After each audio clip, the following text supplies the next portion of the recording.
Hi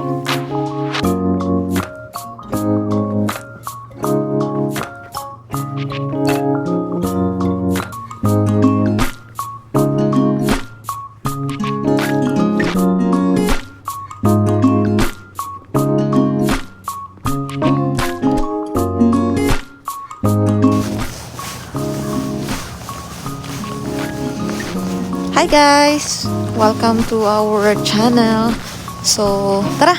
Samahan niyo akong pumasok sa work. Walang sasakyan.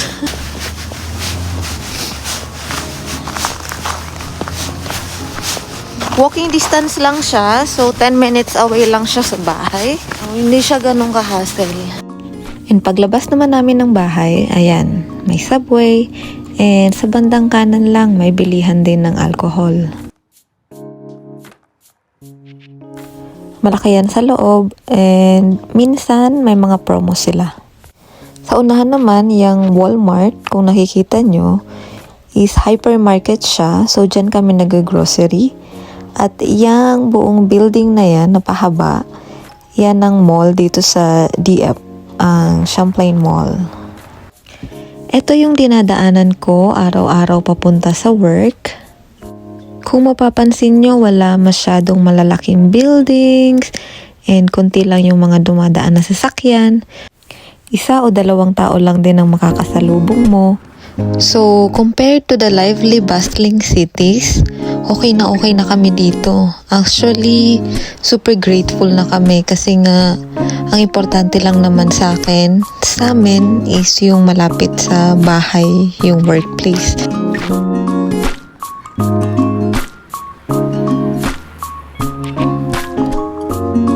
And sa mga coffee lover, ayan, may Tim Hortons din dito.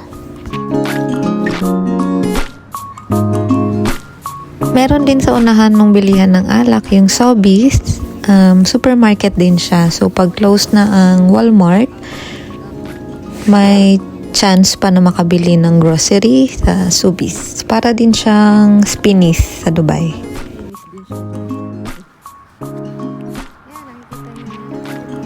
And, ayan, may public bus din. Para din siyang sa Dubai. So, sabi sa amin, pwede rin card and pwedeng cash din. Kaso hindi pa namin na-try.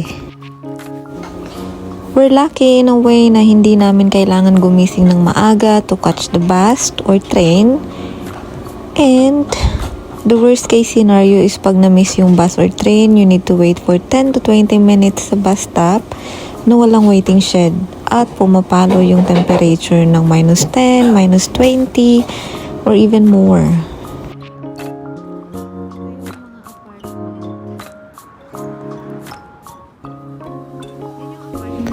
Ito yung mga apartment kung saan medyo mahal ang renta.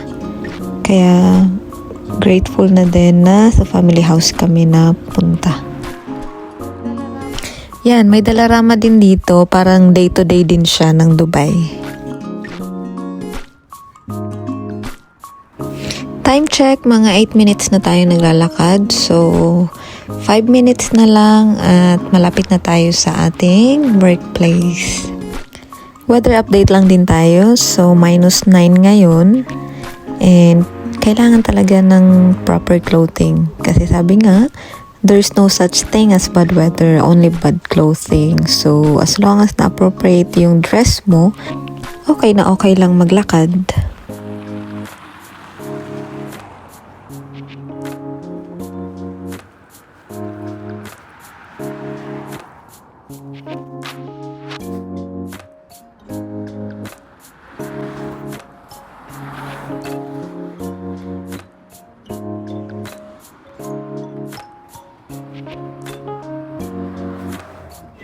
Yan, may KFC din, Taco Bell, and sa bandang kaliwa naman, may McDonald's.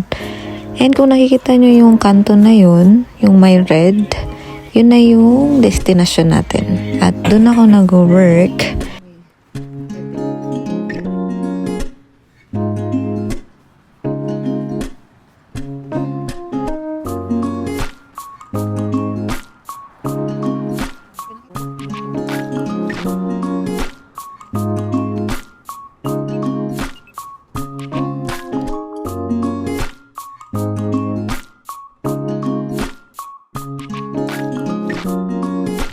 Tatawid na lang tayo and papakita ko ng very light yung loob ng restaurant namin.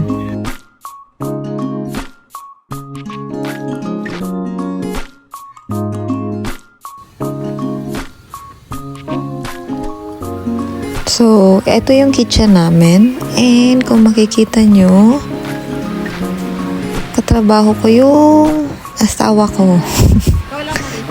Yes, magka-work kami and isang company lang ang pinapasukan namin.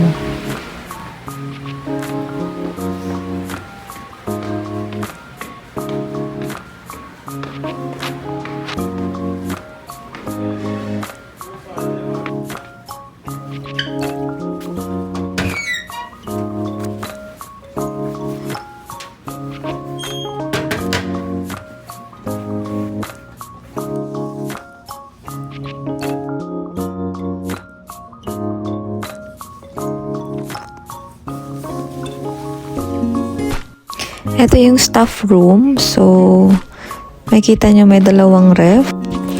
May microwave, may locker. And ito CR namin. Pangalawang CR and may CR dun sa pagpasok mo. And ito naman may hangeran ng clothes and mga jackets. Yan yung dry stock room. And ito yung office. And my TV kasi may mga split hours dito. 1 hour, 2 hour split. And itong washing room is for the rugs kasi may mga ginagamit kaming rugs. Ito yung notice board namin. Tingnan nyo naman yung stuff nila. 3 page ng papel. And ito yung unang bathroom. Yan. Malaki itong dining room. And meron pa siya sa loob party room, hindi ko na na-videohan. Nasa 300 bucks ata ang capacity nito. And ito yung kitchen. May past area doon, may takeout area, may drive-thru area. So malaki siya.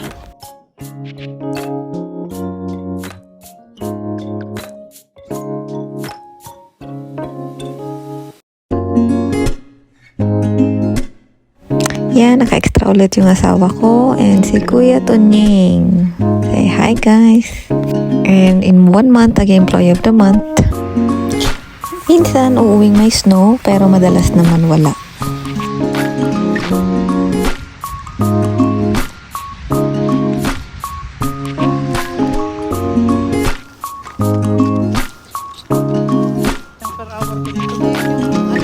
Workplace namin.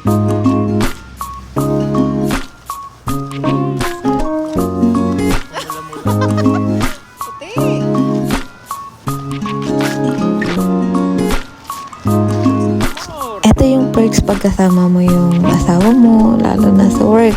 Halos sabay lang din kayong pumapasok and sabay din kayong umuwi.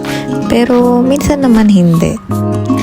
So guys, so far yung lifestyle namin dito is napakasimple lang kaya happy kami and contented kami sa kung anong meron kami ngayon and kung nasan kami ngayon.